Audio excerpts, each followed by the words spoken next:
In this tutorial, we're going to multiply or divide rational expressions.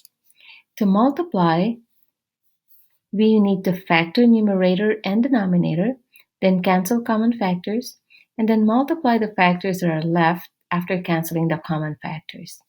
So let's start. So here we want to factor the 9, which is 3 times 3, and then 15x, which is 3 times 5 times x. And in the end, we need to factor 25x, which is 5 times 5 times x, and 27, 3 times 3 times 3. So we're done factoring numerator and denominator. Now we're going to cancel common factors. Now remember that when we cancel common factors, we need to cancel 1 from the numerator and 1 from the denominator. So I can cancel here a pair of 3's, another pair of 3's, a pair of 5's, and a pair of x's. And I don't see anything else that is common to both numerator and denominator. So we'll look for the leftovers, and we have 5 on the top, or numerator, and 3 times 3 in the denominator. So we'll have 9 in the denominator. All the x's are gone. So here's the final answer.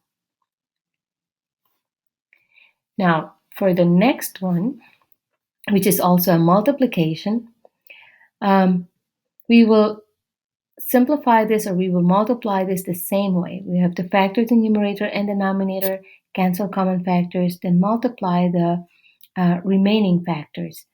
Why don't you factor each of these expressions, the numerator and the denominator, from each fraction, and then check back later, pause the video, and come back to check your answers. Do we have the same factors? So I used a rectangle to find the factors of x squared plus 5x minus 24.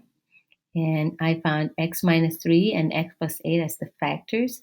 For 8x plus 64, we factor out 8. For x plus 4, we factor out 4. And x squared minus 1 is a difference of 2 squares. So now we can start canceling common factors. So we can cancel a pair of x plus 8, a pair of x plus 1. Oh, and we could factor 4 to 2 times 2.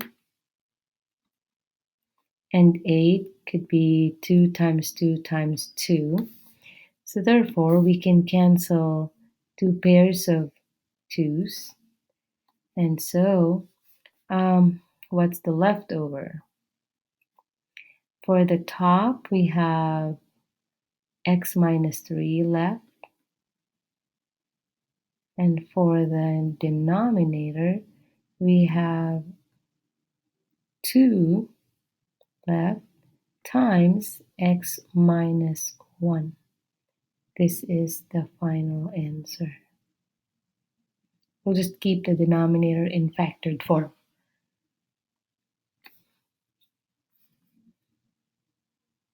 Okay, now for division. The last two examples are division. The bar here means division. So we have a fraction divided by another fraction. And to divide, we need to multiply the numerator by the reciprocal of the denominator. So the numerator here is 1 minus y squared over 1 plus y. And we are going to divide, this is being divided by the denominator, which is 3 minus 3y over 6y squared. Now we can rewrite this as 1 minus y squared over 1 plus y. Instead of divide, it'll become times, but we will get the reciprocal of the denominator, so we'll have 6y squared on the top and 3 minus 3y in the denominator.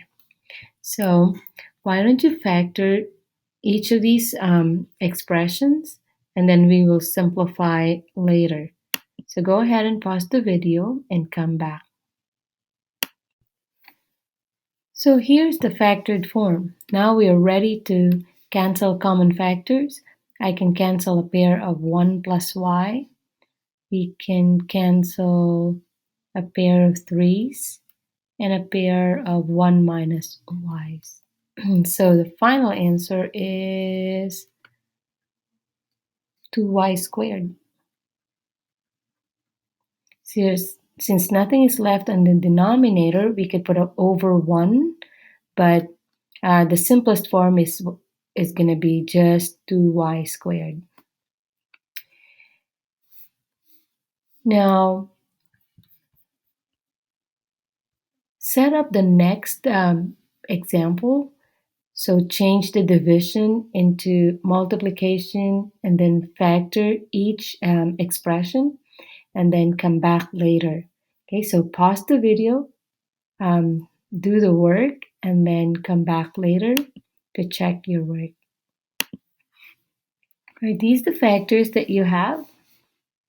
Okay, now we are ready to cancel common factors. So we can cancel x plus 8 and a pair of x minus 3's. We can also cancel a pair of 2's.